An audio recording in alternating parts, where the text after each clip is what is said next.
So, welcome back everybody, happy 2018. Sorry for being late.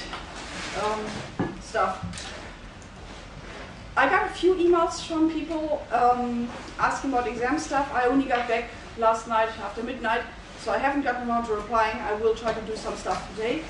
There was also one email, which I think is from one of you, asking about polynomial factorization. I tried to answer that one in class today. And then, as I mentioned before, on Thursday we're going to have a regular exercise sheet and then time for asking questions. So there will not be any lecture on Thursday, but we'll have time for your favorite questions about old exams. Now, where we left off before the break was signatures. So we have seen Algamal signatures.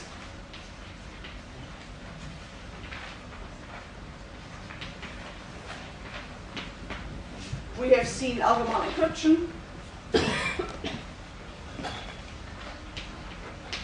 And we have seen the Diffie-Hellman key exchange.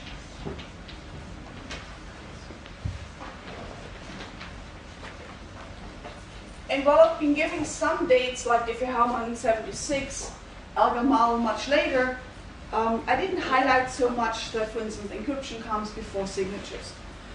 Now, if you have an encryption system and you have somehow convinced somebody else about your long-term public key, say your business card contains your PGP encryption key, shouldn't it be enough to use encryption as a primitive?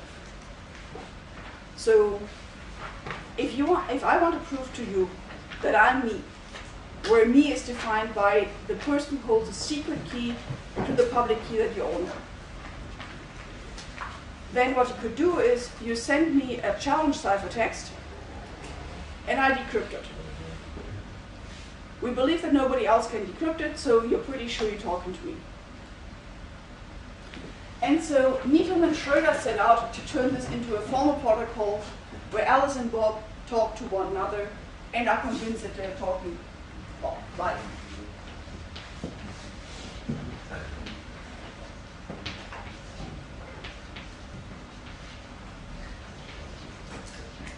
So they call this an authentication protocol.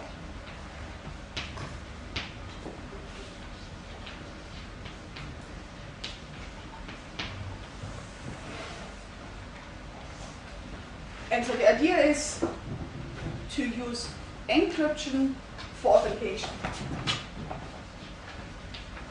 Public key in particular.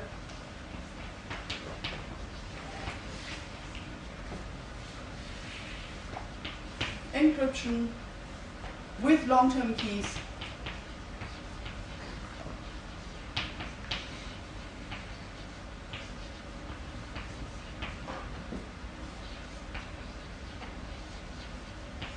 for authentication.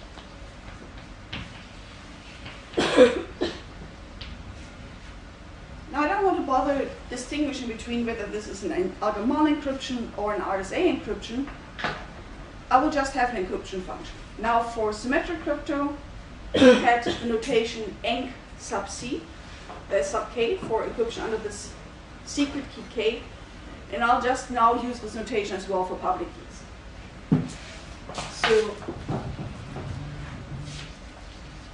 let encryption under H, which is one of the public keys of M, denote encryption of M under public key H.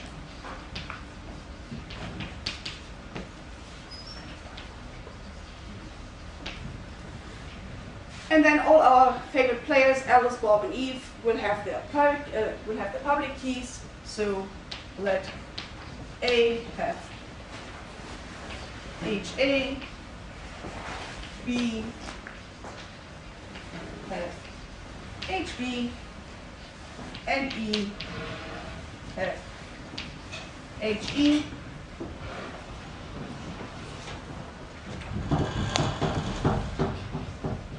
As long-term public keys.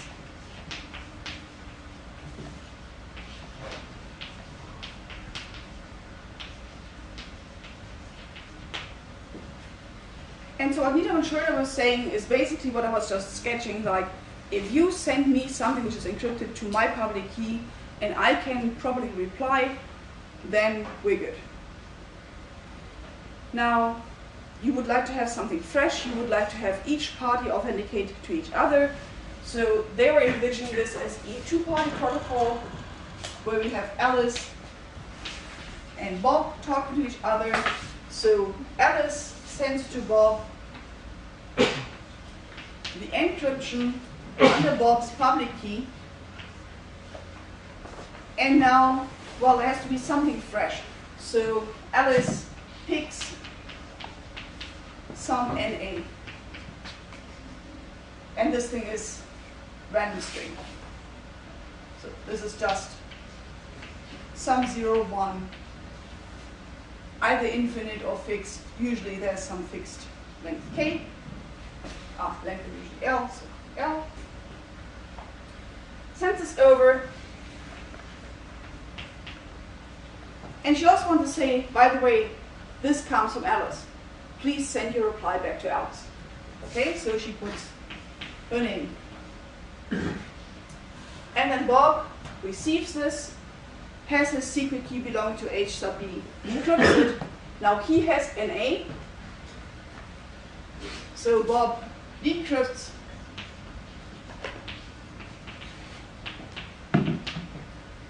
and then he picks some NB in the same set of strings. So just length L strings. Now Bob sends back. He knows who he's talking to. He doesn't have to send an A. He knows that he's Bob. I mean, Alice has talked to him, so all he puts in here is the encryption under Alice's key of, yes, I managed to decrypt your NA, and now I have decrypted it, and I re-encrypt it to Alice's key. And I also put in the new challenge. So this goes over to Alice. And then Alice decrypts. And then Alice still has to convince Bob that she knows this. So compared to what I was sketching at the beginning, this one is more secure because nobody else gets plaintext ciphertext pair. I mean, the NA that Bob decrypts doesn't go on the wire as plaintext. It goes on the wire re-encrypted to Alice's key. So similarly, when Alice gets the NB, she will want to encrypt this to Bob's key. So she sends, so she decrypts and thinks she's talking to Bob.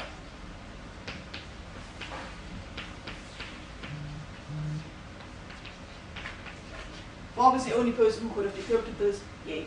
And then she sends the encryption under Bob's public key again of NB. Now Bob decrypts again.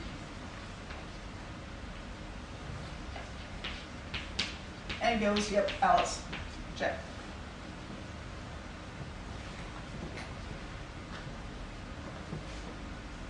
When Gustavo was lecturing about Diffie-Hellman and was motivating why we need signatures, he was talking about the evil professor in the middle.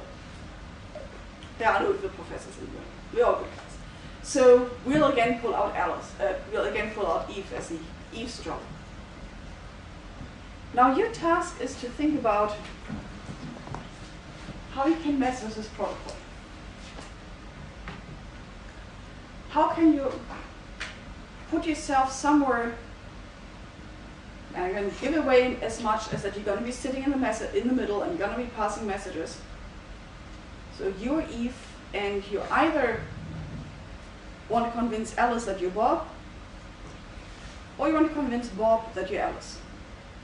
If you do both, extra credit, but as far as I know, you can do it one of those.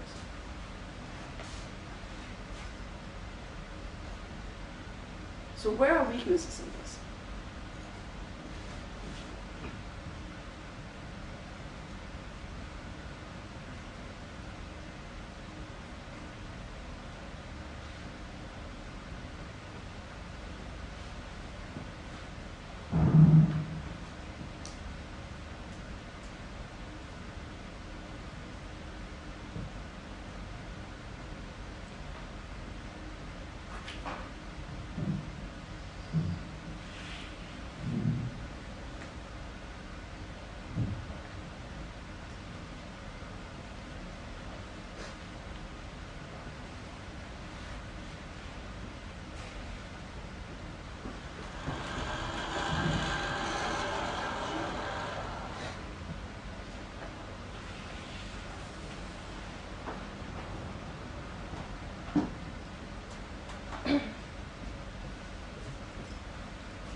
first part, I assume you were with me.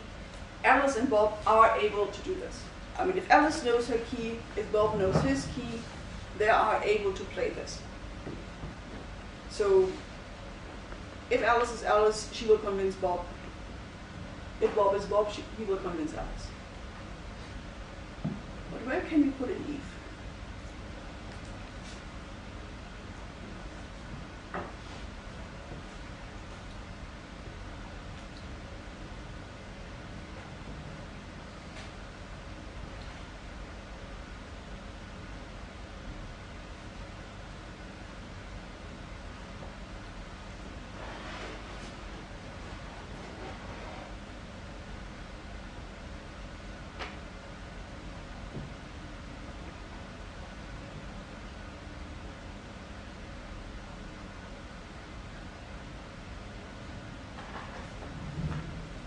Start the proper way.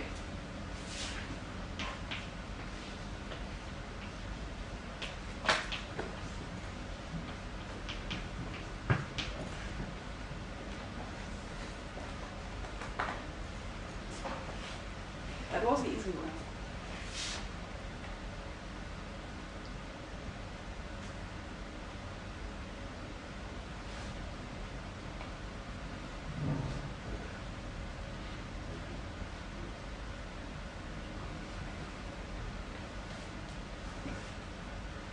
It's a bit like playing hang when you see things coming up.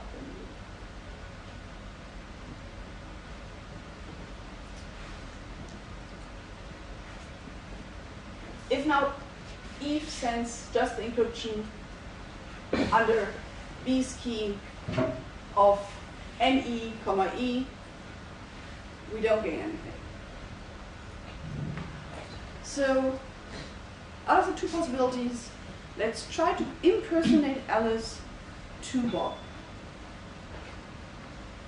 I have to pick a goal. Let's pick the goal of impersonating Alice to Bob. So we will want to put A here and not E. And we're totally free to put anything. Yeah? But in this case, like, Eve tricked Alice into sending her something under Eve's public key? Yeah. Eve says, hey Alice, nice to meet you at the grocery stores. We should start talking. And then Alice sends an email to Eve. So let's assume that Alice talks to Eve.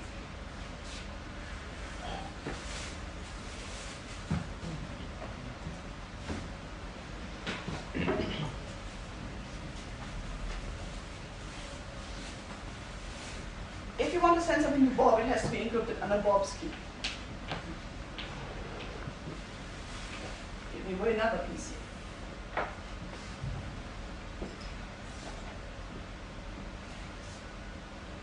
Now, if we want to impersonate Alice, we need at some point something that goes to Alice's public key to be decrypted. Because Bob will now send something, there's lots of gaps here, right? Bob will now say, oh, this is a message from Alice, and sends H of Alice of whatever this thing was here, and his NB.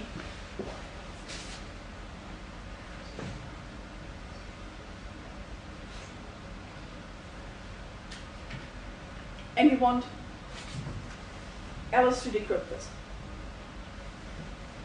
We need Alice's help to decrypt this.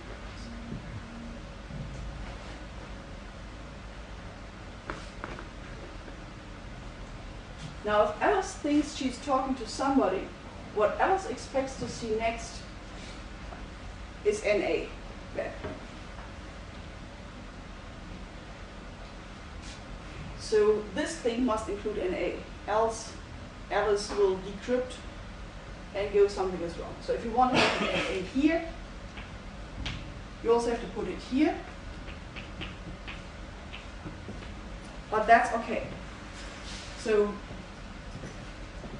here, E can decrypt.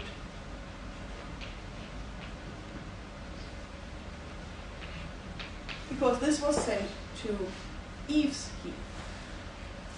So all she does is she decrypts and re-encrypts the same string and passes it on to Bob. No Bob, Okay, that's a legitimate message. Apparently Alice wants to talk to me. Let's look up Alice's long-term key. Sends on this thing. Eve cannot do anything about this. But Eve can pass this on. This is a valid message to Alice, which is the next step in the normal ping pong. So this actually goes all the way over to here. So what Eve does is to just pass it on.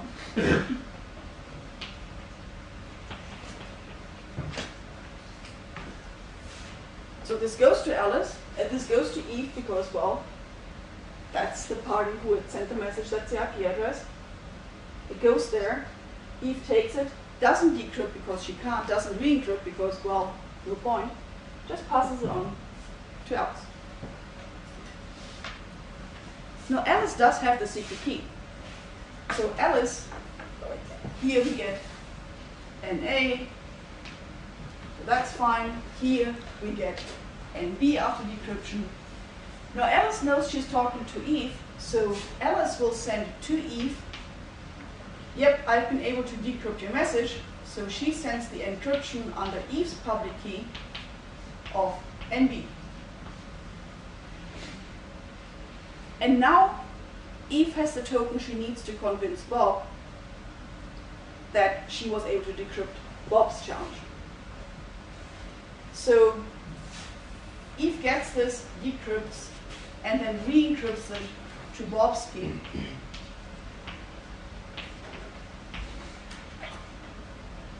So here we get a check mark for Eve.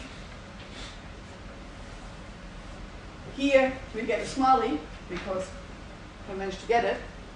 And on this side we see the NB, and we're getting a check mark for Alice. And so yes, we have managed, well, we have needed A's cooperation. So let's put here, if E can convince, just convince Alice to start a conversation. Well, conversation, authentication.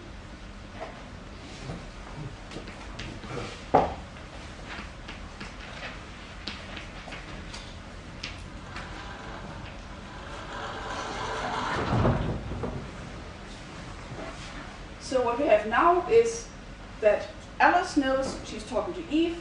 Eve knows she's talking to Alice. Eve wasn't really particularly interested in talking to Alice. So she says, oh great, you verified keys. Now I have you in my contact book. Bye now. Gotta run. So this part of the channel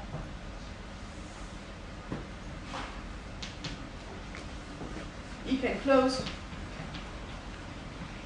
No interest. And in this part of the channel, E has authenticated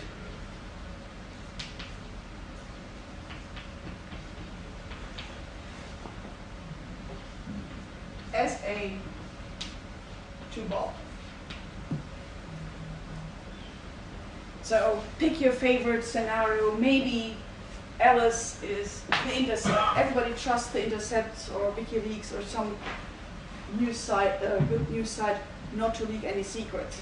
Eve is the NSA. Maybe the Intercept is willing to talk to the NSA for some reasons like, hey, we got this document about you, let's verify this for a moment, or some past conversation, well, not past, but like some hint to get back to it.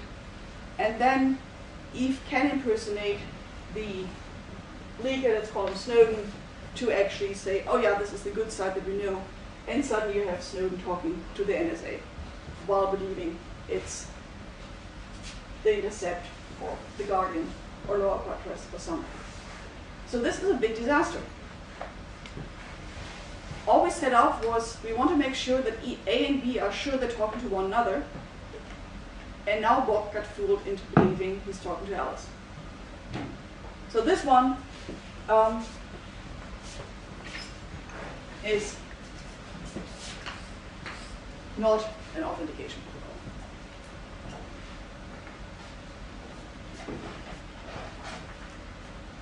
There was nothing stopping Eve from putting the A there. There is no binding of the public key. Now if you think, oh, instead of putting A there, I can put the public key there, that wouldn't change anything. I mean, this A is just a placeholder for some identifying information which will cause Bob to do this encryption to Alice. However, if, for instance, Bob would have put in Bob's key here, then Alice would go like, okay, Eve sends me this thing, but it's not Eve, it's Bob. So that would be some tweak which would fix this attack.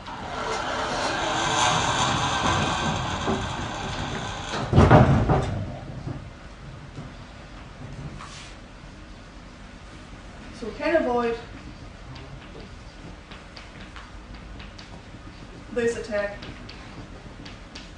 So first of all, you can avoid this attack by using signatures. For signatures, there is no such thing that we have here. Oh yeah, this thing is called an identity misbinding attack. I should also put this on the board. So signatures avoid this. There is a different way of using Diffie-Hellman keys, and we actually usually want to use Diffie-Hellman fresh keys and old keys in some combination, which I'll write here. Some kind of patchwork fix would be to insist on Bob's message, including Bob's identifier. So by having B reply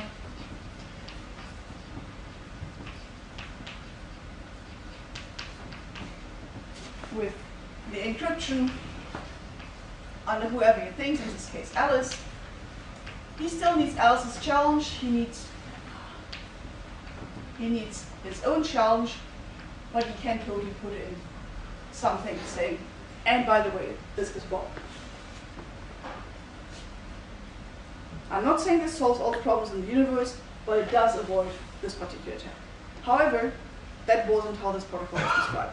So when Needham-Schroeder did this back in the old days of crypto, like 80s, this was seen as, hey, this works. And I mean, at first it's kind of, you follow the prof and yep, it seems to work.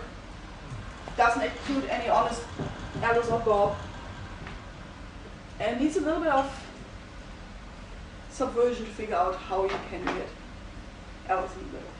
I don't know any way to get the attack book the other way, so you can convince the replying party, but I don't know how to convince the initiating party. So you can impersonate Eve to Bob, you can impersonate Alice to Bob, but I don't know how to impersonate Bob to Alice. Or use signatures, or something which is called triple Diffie-Hellman, which comes just in a moment. And this attack is called identity misbinding attack.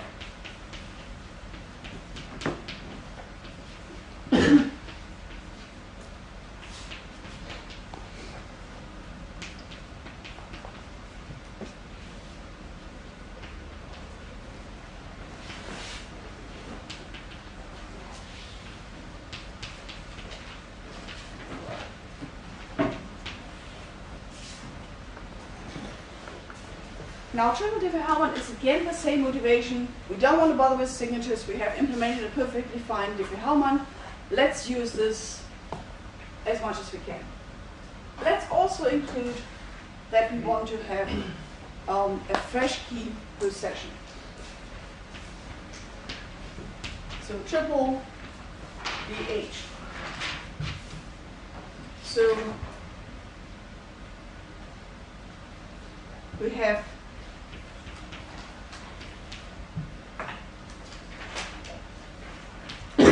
now we're back in Diffie-Hellman land, so Alice's long-term key is G to the A. We have Bob's long-term key is G to the B. And those are universally known. Now, one thing you could do is similar to this challenge. The encryption would now just be Bob picks a random number. So we do a semi-static Diffie-Hellman that we explained last time. Keeps A, has a random number R, and then does the encryption that way. Similarly, Alice picks an S, and she has one shaped key like this.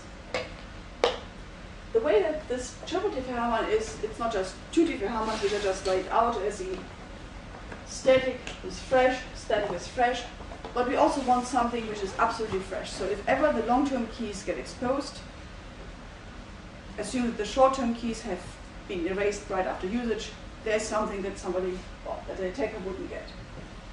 So we also want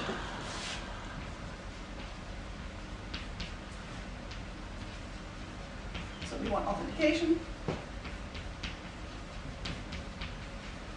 and we want key freshness.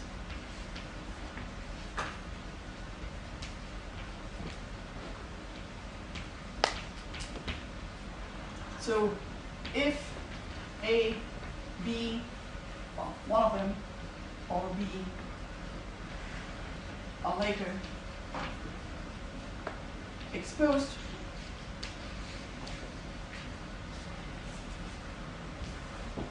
one shouldn't be able to recover the secret because there's some fresh key.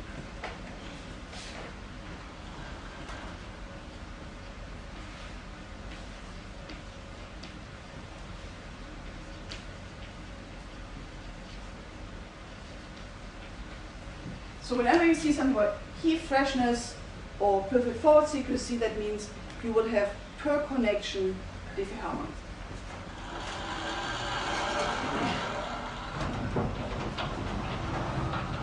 So the letter here, these things are called ephemeral keys. I mentioned it already just before the break.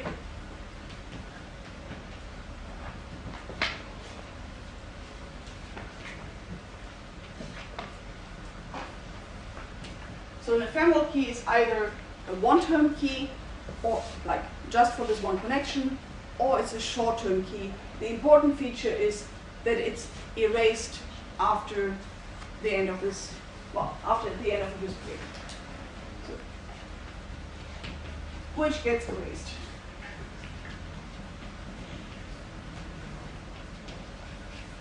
And it's either after one use or after some short time period.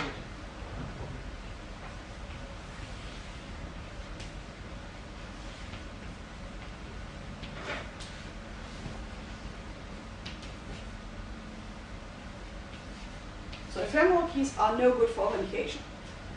For authentication, you need to have your long-term key. That's the thing on your business card that everybody knows. I go by my public key.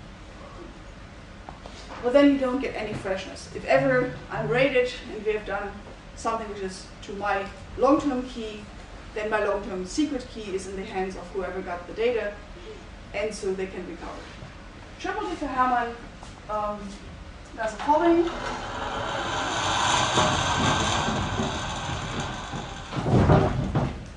A picks some short-term things, so R, B picks S, and then just as a normal Diffie-Hellman, they're sending G to the R and G to the S.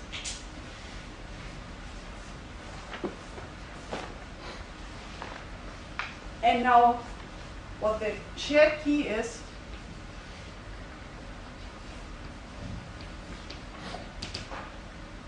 the hash, because we always hash everything we have sitting around. Now we'll have the hash of Alice's short-term key with Bob's long-term key. So G to the RB. We'll have the hash of Bob's short-term key with Alice's long-term key, and we'll have the Diffie-Hellman of the two short-term keys, so G to the RS.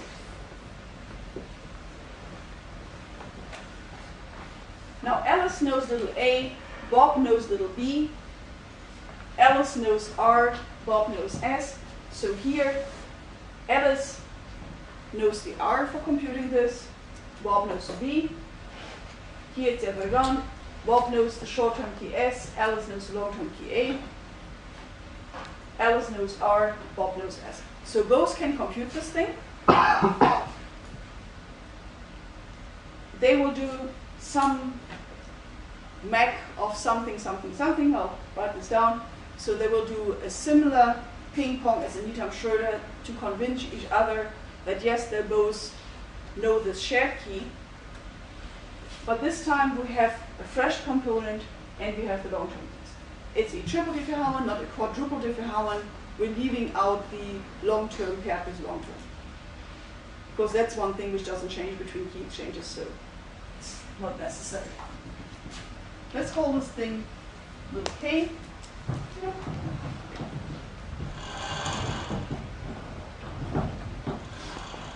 And then, so Alice sends, now it's again the normal encryption under k. Well, let's do this properly. So Alice sends AS GCM. Substitute by the things we've seen here would be des RC4, but that would be insecure. So Alice does the thing that's better than des, namely AS, and then GCM is doing, it would be AS in some node with some MAC, and well, GCM is both an authenticator and a mode. So this thing is under some key k. This is the block cipher.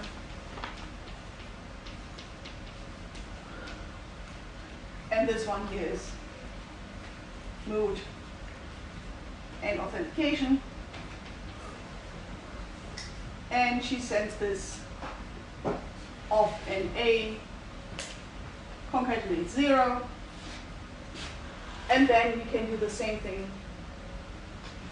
in the other direction. Bob confirms that he can decrypt this, so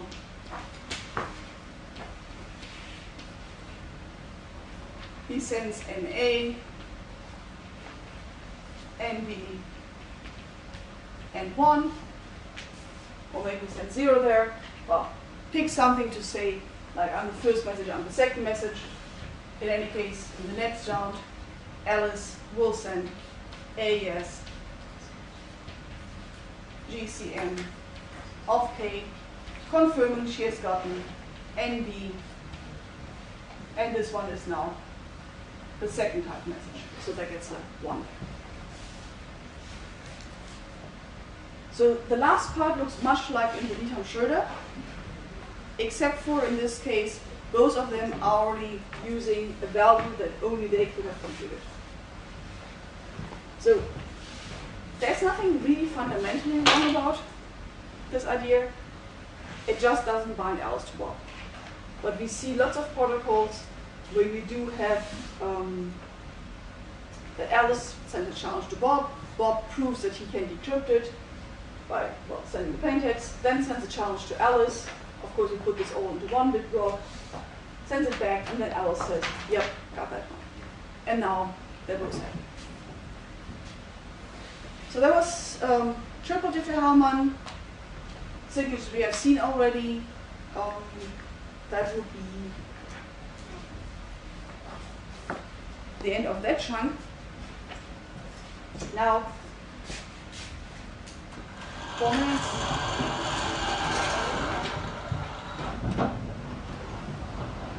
What do I expect people to know about factorization? And I mean factorization of polynomials over FQ. So this is part that comes up in the feedback shift register part, where you will compute the characters of polynomial, and then there will be the question of factor the damn thing. Tell me something about the periods, tell me something about stuff. What do I expect you to know? In general, your computer, this takes polynomial time. So it's something fast. If you look at some old exams, was it the last one or the year before, there was an exercise where we were doing RSA, where we replaced the prime numbers by binary polynomials. And the task is to go through and verify that everything still works. The one thing that doesn't work anymore is the security. So for factorization of integers, we don't have anything that runs in polynomial time. We have seen exponential time algorithms. There are sub-exponential, but definitely pseudo-polynomial algorithms for factorization for integers. For polynomials, it's a fast operation. So never ever base the security of anything you're seeing on the factorization of polynomials. It's cumbersome, it's inconvenient if you need to do it by hand. It's not a burden for your computer. So don't use as a security assumption.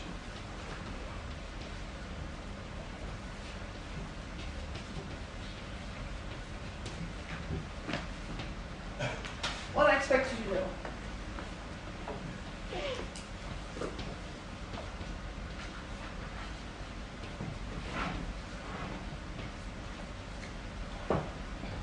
If you see x plus 1, those are irreducible polynomials.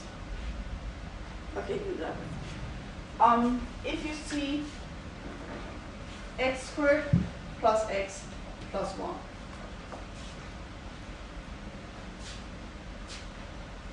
this thing you should recognize as irreducible, but you should still prove it to me. Similarly, x cubed plus x plus 1 and x cubed plus x squared plus 1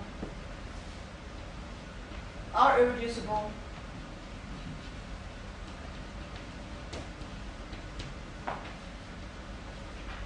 And you can prove this by saying, A, these are polynomials of degree at most 3.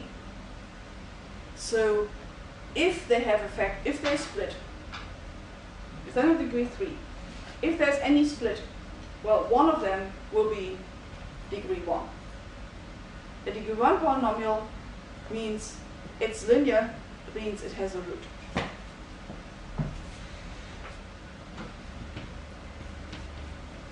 So these are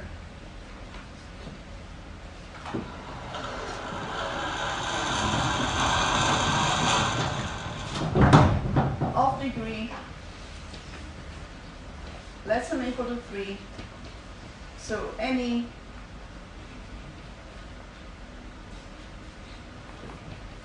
factorization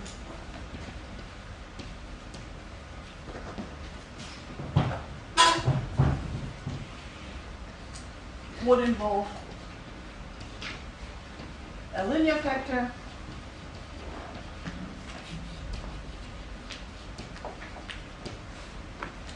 and then you check, is there a root?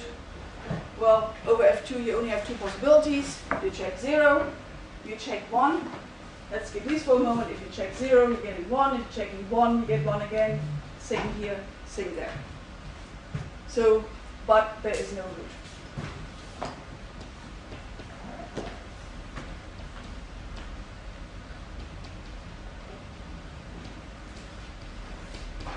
For these two, these are linear. That means they are already as factors as they can be. I mean, you cannot go below linear. Yes, this one has 0 as a root. This one has 1 as a root. But being reducible means that has to go for lower degrees, and 1 is already the lowest degree polynomial. So, respectively, x and x plus 1 already have degree 1. So I still want the argument from you. I don't want to say, oh, I know it's irreducible, but you should recognize it as irreducible. Degree 4, you don't have any such argument.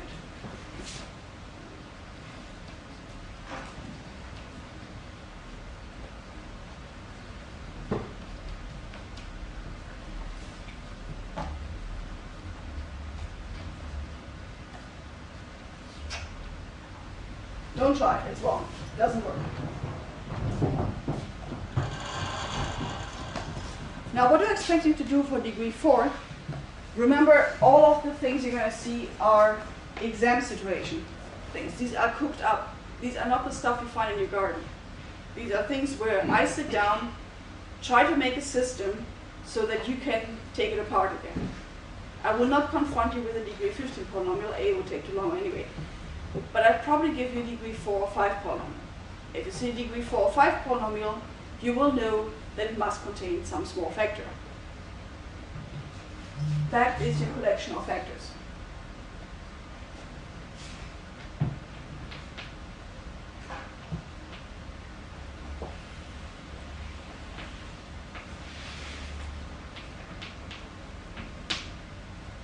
So,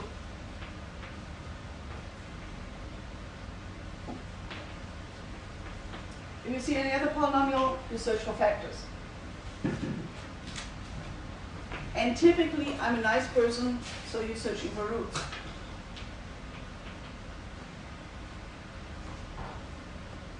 If it's a multiple of x, you see this, that the constant term is not 1. That is very easy to observe.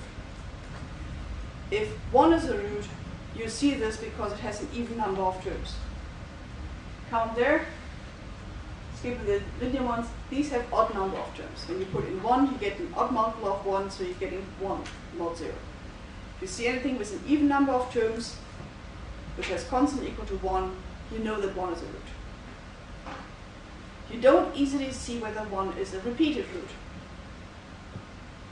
So what you do is, you find a root, typically 1, because 0 would be too obvious. You divide by x plus 1. You don't make mistakes. The way that you find out you made a mistake is that the division doesn't give you 0 as a remainder. If you did that, go back, something is wrong. So, search for factors, typically x plus 1, and then we divide by.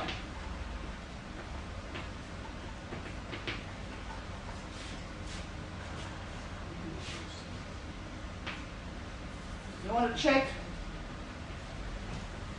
that the remainder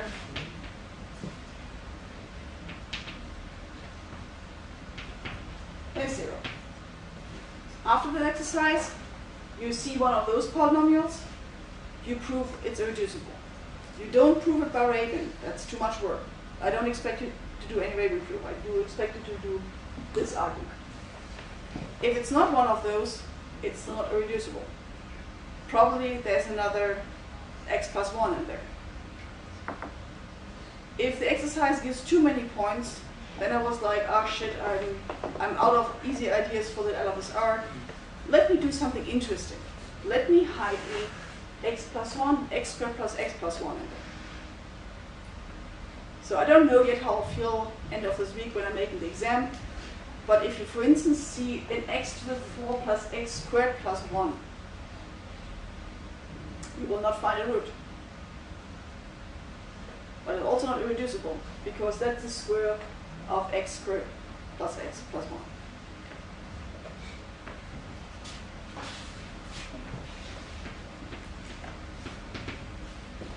1. Maybe try divide by x squared plus x plus 1. So as long as you're finding roots, decrease the degree of your polynomial. Yeah? It's much easier to deal with degree 2 polynomials than just degree 5 polynomials. I might have just stuffed in x plus 1 to the 3. That means you're doing that exercise 3 times. You take your thing, you find 1 as a root, you divide by x plus 1, look at the fraction. That one still has 1 as a root. Divide by x plus 1, getting down by the degree by 1. And now, you've done this 3 times, you're done with the square polynomial. That's maybe then x squared plus x plus 1. You show that's irreducible. You have not seen any other factorization methods. This is basically what I expect you to iterate there. If it doesn't seem to be solvable like this, then you make your setup wrong.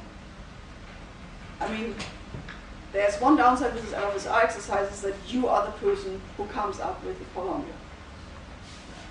If you came up with the wrong polynomial, the factorization will be something which I didn't put in there. So if the factorization seems unfairly hard, you should probably go back and figure out whether the polynomial was correct. Or maybe even before you start this exercise, check twice that the poly is correct.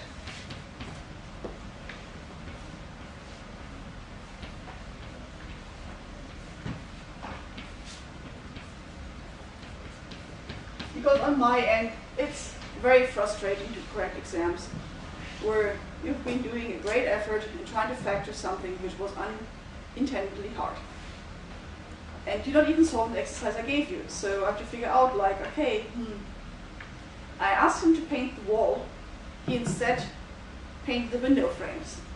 Nice, not what I asked him to do. Apparently he can paint, but it's not what I asked him. So how many points do we give for this? And then it's like, not fun. So can you just do this right?